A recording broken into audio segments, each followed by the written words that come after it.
It's ironic that in the year 2020, and remember 2020 usually refers to somebody with perfect vision, it's ironic that we all have such a poor picture of what lies ahead of us. We're moving through challenging, interesting times. We're making history as we work through the coronavirus crisis and how it's affecting our lives, our economy and our health. But to give some clarity on what could be ahead, I'm going to have a chat now with John Lindeman, property researcher, who's got some interesting thoughts about what's going to happen in the short term and what's going to happen in the medium to long term. We're going to talk about what's happening to the rental markets, what's going to happen to property prices, what's going to happen to the supply and demand ratio, and we're even going to talk about how the rush for toilet paper is an interesting way of thinking and how it relates to property prices. What does all that mean? Listen in to this episode of the Michael Yardney podcast and you'll find out. Welcome to the Michael Yardney podcast, where twice each week you will learn a number of new ideas regarding success, property investment and money in around 30 minutes. Our show is brought to you by Metropole, who specialise in helping you grow, protect and pass on your wealth through strategic property and wealth advice.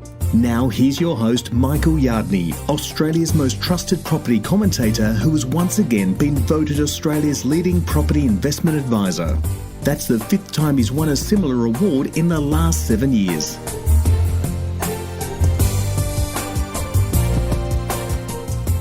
Many of us were amazed by the recent scenes of people stampeding to buy toilet paper. Okay, now it's time to be honest. You may have even joined those frantic rushes to grab a few rolls yourself before supplies ran out. Supermarkets were left without toilet paper for weeks afterwards, with toilet paper supplies only now returning back to normal. Many of us are wondering, what was that all about? After all, the actual need for toilet paper didn't rise. The shortage was created purely by a massive buying panic. That's what I'm going to chat about with John Lindeman today. No, not toilet paper, but John wrote a great blog about this, and John's one of Australia's leading market analysts. You probably have remembered John because he writes regularly in Property Update. He's a regular guest on this podcast. But for those of you who haven't heard him, he's got well over a decade of experience researching the nature and dynamics of various property markets. So welcome, John. Hello, Michael, and hello, everyone.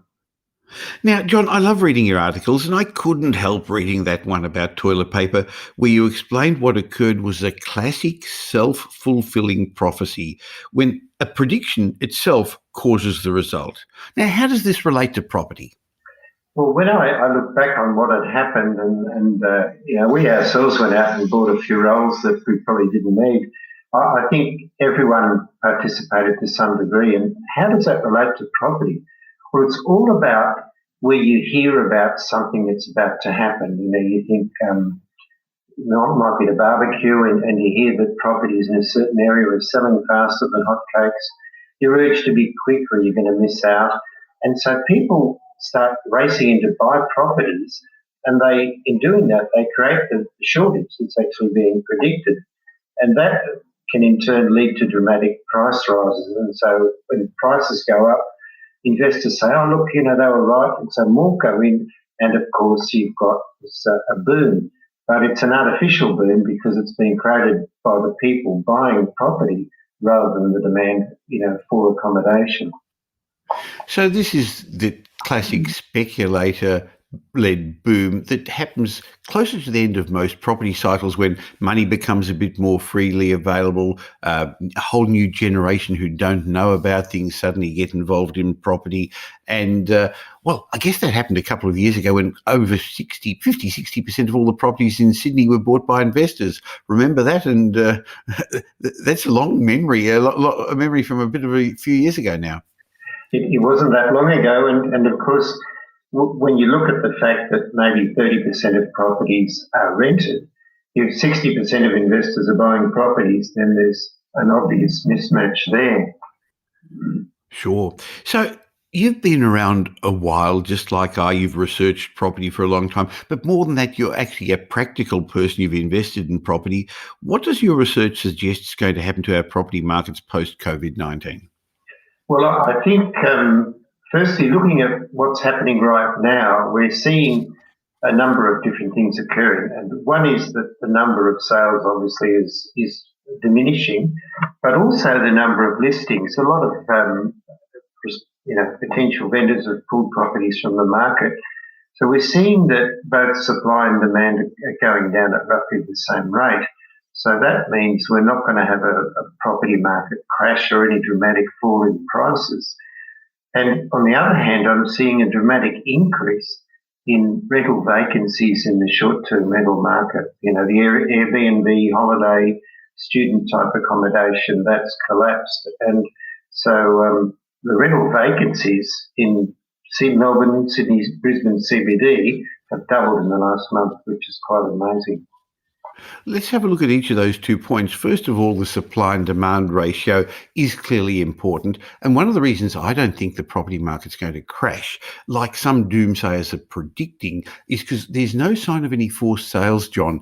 What is happening currently is the banks are supporting investors and home buyers by giving them deferrals or delays. They're not going to get out of paying their mortgage, but they are going to have the cash flow holiday if they need it. So the banks don't want to take over homes. There's not going to be those forced sales that we saw in other times.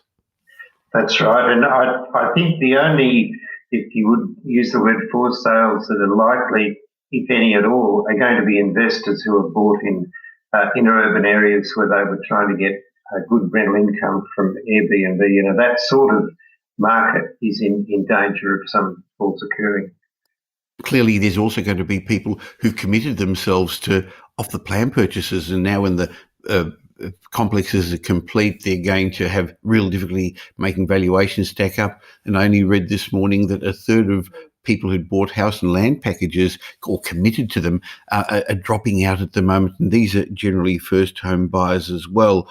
But overall, we're going in hibernation, and that's putting things on freeze for a little while. And I guess on that basis, it's unlikely to be a sudden fall. But you also mentioned about the Airbnb properties.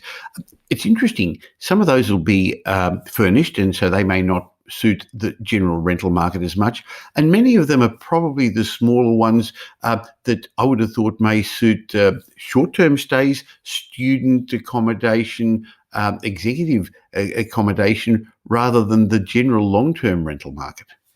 That's right. And it's just unfortunate that the people who bought these properties with a short-term rental, you know, a high sort of potential profit from their short-term rentals, that they've now been caught because they are finding it very difficult to change these into, you know, 6-month or 12-month type leases. And there's a lot of them on the market. Yeah. Now, clearly there are some areas that are going to suffer, but some areas in your research seem to show that there's going to be a higher growth potential moving forward. I think so. I think this will be short-lived. It's going to, at some stage in the next 6 months or so, it'll be behind us, and we'll look back and say, you know, what was all that about, just like the toilet paper shortage. And we'll get through it. And when we do, a number of things are going to change. You know, if you can imagine what it's going to be like when you can go out and go to a restaurant, you can go to a hotel, you can go and watch your footy team play, go to the gym. People are going to start moving around. They're going to start wanting to go away for weekends. And I think there's going to be a huge increase in rental demand in holiday areas. And then that will flow when we allow people back into the country as tourists. It's going to be a massive increase in rental demand. And the markets that are suffering now will actually boom in years to come. Interestingly, most people who haven't lived through a downturn like this don't realise the opportunity that those with a long-term focus, those who've got a good job and the cash flow to support it, they don't realise the opportunity that they're being given to take advantage of this window. It's very much a window of opportunity that won't last very long, and it gives you a great opportunity, you know, to use a quality buyer's agent. There's so much more choice out there right now for quality properties, and at a price that's not going to be seen again for some time, or probably not ever. Clearly, because some people still have to sell, so there's no doubt that discretionary buyers and sellers are sitting on the sidelines waiting to see what's going on. But there are some people who bought a property who have to sell. There's some people who sold a property that have got to buy. So transactions are still going to be happening. And then there's still people who are getting married or getting divorced or having babies, and maybe not in that particular order, but or moving jobs. So there are still transactions that are going to occur.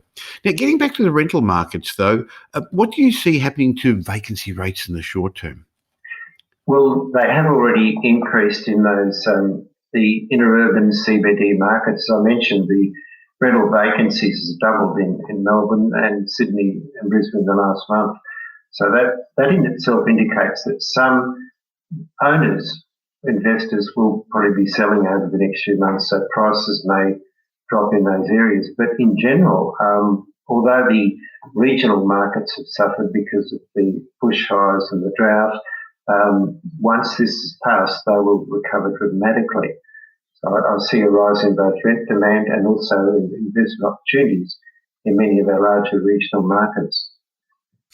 I can see that because we're going to be probably a little bit more self-sufficient moving forward with regard to food and with regard to manufacturing. So hopefully regional areas as well as our capital cities are going to start picking up again.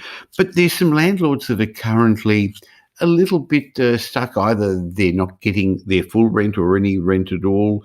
I think the message we should be giving them is this too shall pass, and don't make 30-year investment decisions based on the last 30 minutes or the last 30 days of news. If you've got a good investment property, this too shall pass and the market will pick up again.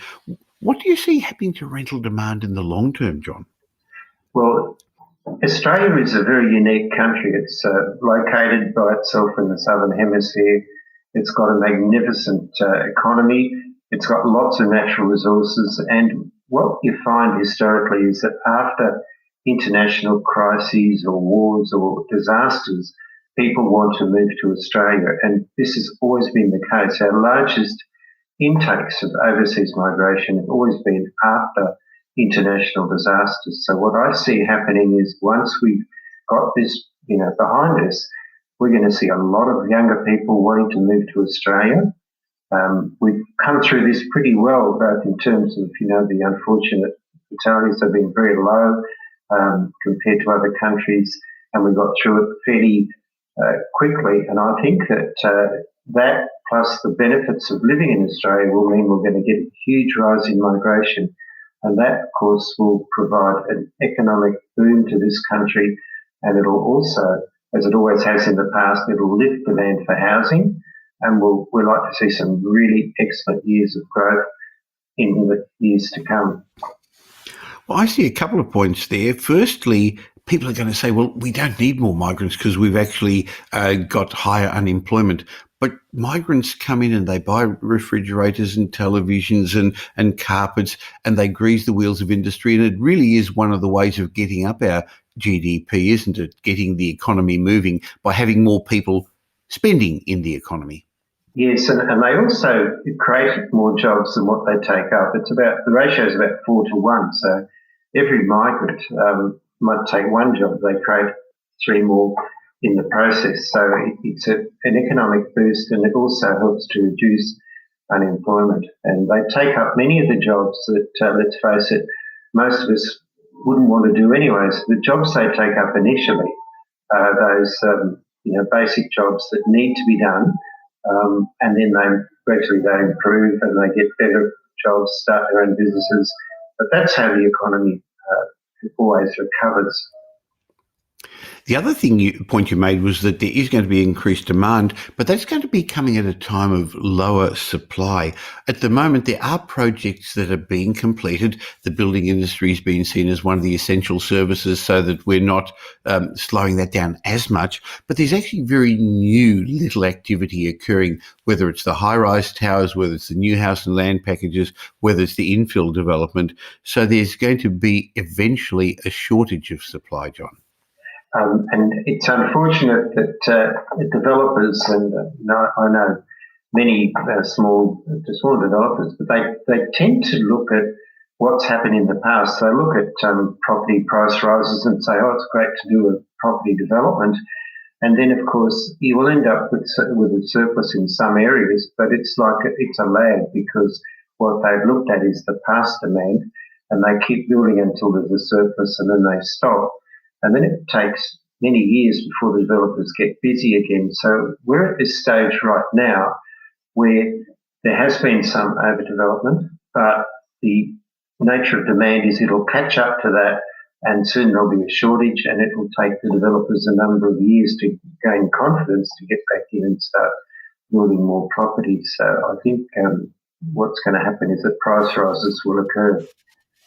This is the typical cyclical up and down of the property development cycle, the big property development cycle, because, as you say, there are huge lag times involved. The other challenge developers are having at the moment is actually getting finance. But it's coming at a bad time for them, because leading into this, there was already the beginning of the lack of confidence. All new developments were tarred with the same brush, weren't they, John, with the story about Opal Towers and poor construction techniques in New South Wales, cladding issues in Victoria. So the development industry didn't really need this at the moment, did it? No, they certainly didn't, but they'll be back, but they won't be back for quite a few years. And it's interesting too that we look at these areas where there were huge developments of high-rise apartments in the past, and the demand has always caught up to the supply, and shortages have resulted. Because, as you say, it's the lag effect. They do this in response to past demand rather than future demand. Now, let's look forward. Making forecasts is difficult at the best of times. And now in this ever-changing market, a moving target is even harder. But I know you do a lot of research, and I'd be interested just to see what you think the future holds for us. Well, when I look back to what's happened in the past, I guess the main crises that you look at were the two world wars. And in each case, after these world wars, we had a massive increase in population.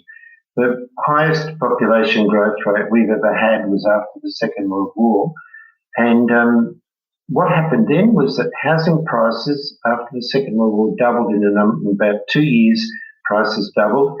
And that was followed by a massive increase in rents. And I thought, why did prices go up first and then rents go up later? And the reason was that people could afford to buy them when they couldn't, but more people kept coming to Australia. They had to rent, and so rents went up dramatically. So I'm not sure if it's going to happen in that order, but I can certainly see that the demand for housing is going to lead to both price and rent rises to occur, because that's what's happened in the past where we've come through these sorts of crises. Australia has been seen as the land of opportunity. I guess another prediction I'd like to make moving forward is the scaremongers are going to be out again. They already are. There are people suggesting 30% property falls. And Harry Dent's back again. And he's saying that the property values are going to drop 40%. John, what would you say if you had a chance to speak to Harry Dent? Well, I'd say look back at the Australian housing market, the history of its performance, and you'll see that the worst it's ever done was during the Great Depression in the 30s, and the worst it suffered there was about a 20% fall in house prices. It took a number of years. It was a very slow slide in price, and that was at a time when we had 25% unemployment. We had no banks able to give any finance. So, we're not going into a situation like that at all. And it's more like a V-shaped recession. If it's going to be a recession, it'll be over fairly quickly. So I think he's just talking absolute rubbish. Well, this is different to the other economic downturns. Other economic downturns were usually caused after a period of loose money, strong speculation, high asset growth beforehand, and then the government raised interest rates or some economic shock happened to suddenly crash the market. This is the other way around. This is a forced supply slowdown by locking us up and not letting us buy things, not letting us do things, not letting us spend money. It is quite different. And interestingly, our banks are in a much better position, a much different position than they were during the global financial crisis or other shutdowns. Mm. And I think if we remember back to what happened during the Royal Commission into the banking industry, and just prior to that, it was the APRA-induced restrictions on housing finance that caused the Sydney and Melbourne markets to start going backwards. And as soon as those restrictions were released, house prices started to go back up again, and fairly quickly. So everybody was saying, oh, we're going to have another boom. But it was simply a recovery from something that APRA had caused and the Banking Commission had. So this is a bit like that. It's an artificial restriction on demand. And as soon as that restriction is lifted, the demand will come back again. And in general, our banks are in good condition. Our economy is in better condition than other parts of the world. Yeah, it started off this coming into this downturn in second gear, not in fifth gear like we would have liked, but it wasn't having the troubles many other countries have had. What's your thoughts on the large debt, the government debt being taken on to get us across the bridge, as they say? Well, there's a number of things that could happen, and I'm not an economist, but again, looking at the past, what you might see is an increase in taxes to pay for it over time, but it's, they obviously can't do that without affecting the economy. Increasing, say, the GST, that would be a possibility, but it's going to be very unpopular. It would have to be approved by all the state governments as well. So I think it's going to be, rather than an increase in the price we have to pay, I think what will happen is that the increase in population and the economy growth that causes will pay for it in itself in much the same way as happened after the First and Second World Wars. So look at the opportunity, the glass half full. I think we'll get through this, and we'll think that was a small price to pay for the growth to come. That's an interesting point, because there are people who are glass half full and others who are glass half empty. I found that optimists in general do better in life, that people who look for the opportunities. So some people are seeing this as a time for a reset, time for a regrowth, for a realignment, while others, unfortunately, can only see the bad in this. And we're not downplaying the illness. We're not saying that it's not a terrible thing for those who suffer from it, who unfortunately lose somebody from it. But I guess if we look at the opportunities and go back in history, we can see that when we look back, we are in the middle of making history. When we look back, this is a time that we're going to see as unpleasant, but probably a short-term blip, just like the other unpleasantnesses we had, John, when we went through the global financial crisis or the other recessions that we had before. That's right. And no, I think in years to come, people will look back and say, oh, if only I bought property back in 2020, or those that did will be very glad they did.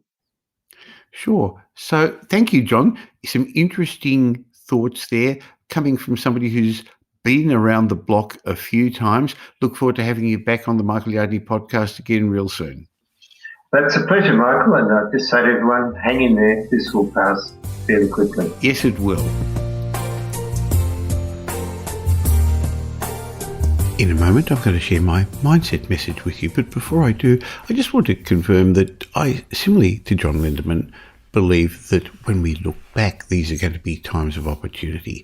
But hang in there, because it's not for everybody. Some people, unfortunately, are just going to have to bunker down and get through these difficult times. But if you have got a good job, and if you have got the ability to take a long-term perspective, now could be a great time for you to get set for the next stage of the property cycle. We're clearly seeing lots of clients at Metropole who are in the position to do that. And they're not going to take advantage of people, but take advantage of the opportunities that are there. And if you're wanting to understand what's possible, if you're wanting to get some clarity, some direction, and ensure that you get better results as we move through these challenging times, why not have a chat with my team at Metropole? Go to metropole.com.au or give us a call at 1300 Metropole, because I believe at times like this, you need more than a buyer's agent. You need more than a property strategist. You need a holistic approach to your wealth creation. And at Metropole, that's what we give you. We offer a time-tested system that's had over 40 years of market performance. We have a proven track record, having been involved in over $3.5 billion worth of property transactions. We've got on-the-ground experience in Melbourne, Sydney, and Brisbane.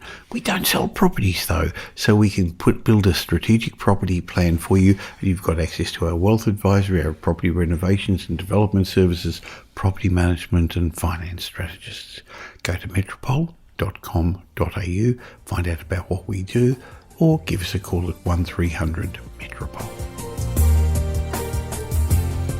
Now here's Michael's mindset message. Remember, a change in your thinking will lead to a change in your life. If you're like many of us, our current markets are throwing some challenges your way. The property markets are uncertain. The financial future is uncertain for a lot of people. Their job security is uncertain. So it's easy to forget the good times that we experienced not that long ago. It's easy to forget that even though the external circumstances are different, the downturn in the property cycle is a normal part of the cycle. Sure, we're in winter of the cycle at the moment, but it's just like in nature. Spring follows winter. It has for tens of thousands of years, and I'm prepared to bet my money on the fact that it's going to happen again. I came across the following story from one of my early mentors, the late Jim Rohn, that puts it into perspective. It's worth me sharing that with you because he said, if you can change yourself, you can change your life. Jim Rohn said, life is about constant, predictable patterns of change, and the only constant factor will be our feelings and our attitudes towards life. Jim Rohn said, we as human beings have the power of attitude, and that attitude determines choice, and choice determines results. Jim Rohn said, all that we are and all that we can become has indeed been left to us to decide and interpret through our attitudes and our choices. He said, life is like the changing seasons. You can't change the season, but you can change yourself. So the first major lesson in life to learn is how to handle the winters. They come regularly, right after autumn. Some are long, some are short, some are difficult, some are easy. But they always come right after autumn. That's not going to change. There are all kinds of winters. The winter when you can't figure it out. The winter when everything goes wrong. There are economic winters, social winters, personal winters. Wintertime can bring disappointment. Disappointment is common to all of us. So you must learn to handle the winters, said Jim Rohn. You must learn to handle the difficulty. It always comes after opportunity, said Jim Rohn. That's never going to change. The big question is, what are you going to do about winter? Because you can't get rid of, well, Jim Rohn said January because he was an American winter. You can't get rid of that month simply by tearing it off the calendar. But here's what you can do. You can get stronger. You can get wiser. You can get better. Remember that trio of words. Stronger, wiser, better. The winters won't change, but you can. Now, before I understood this, I used to wish for summer when it was winter. When things were difficult, I wished they were easy. I didn't know any better. And then Jim Rohn taught me. He taught me the philosophy. Don't wish you were easier. Wish you were better. Don't wish for fewer problems. Wish for more skills. Don't wish for less challenges. Wish for more wisdom. Boy, that was a great lesson I learned from my mentor, Jim Rohn. Thank you for listening to today's podcast. If you got some benefit from it, if it's giving you some clarity about what could be ahead, please pass this on to somebody else who you think would similarly benefit from getting this sort of information. Somebody who wants to take advantage of the opportunities that lie ahead and not get bogged down in all the bad news. And if you want to tell the world, why not leave a review on iTunes or wherever you listen to this? Because if you do and I read it out and you email me, I'm going to say thank you by gifting you one of my books, as I'm going to do to Coffee Tea 36, who left a review on Apple Podcasts. And he said, you rock, Michael, having been following your podcast, reading your blogs and books since last year. Great stuff. Keep up the great work. Well, that was short and sharp, but that's fine. Thanks for leaving that. And if you email me, michael@metropole.com.au, I look forward to saying thank you. Now, in between these twice a week podcasts, you can keep up to date through Property Update, my daily newsletter, or follow me on social media where you can keep up to date with me on a regular basis. Look forward to catching up with you again real soon. In the meantime, have a great week. Make it a great week. Thanks for listening to this episode of the Michael Yardney podcast, which was brought to you by Metropole, who help their clients grow, protect, and pass on their wealth through strategic property and wealth advice. If you like what you heard and don't already subscribe, you'll find us on iTunes or on your favourite Android app as the Michael Yardney podcast. Watch out for our next show, which comes to you twice a week, and you'll learn some new ideas about property investment, success, and money in around 30 minutes. To get more of Michael's thoughts, go across to www.propertyupdate.com.au and sign up for his daily morning briefing, and you'll hear from not only Michael but a group of leading property success and money experts.